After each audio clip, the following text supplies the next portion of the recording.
কথা বলা হয়েছে আইসিডিএস আশা।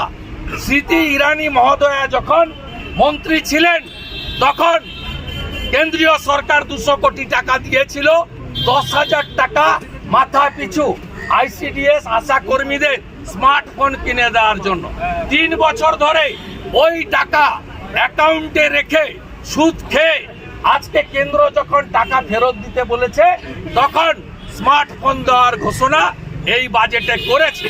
সর্বোপরি এই বাজেটে নারী সুরক্ষা, আরজি করের ঘটনা থেকে শিক্ষা নিয়ে নারী সুরক্ষার কথা নেই। লক্ষ্মী ভান্ডার যে ওদের মহিলাদের সামাজিক প্রকল্প তার বরাদ্দ বৃদ্ধির কথা নেই। যেখানে উড়িষ্যা সরকার বিজেপি বছরে এককালীন 50,000 টাকা দিচ্ছে, যেখানে মহারাষ্ট্র সরকার এককালীন মাসে 2,000 টাকা দিচ্ছে।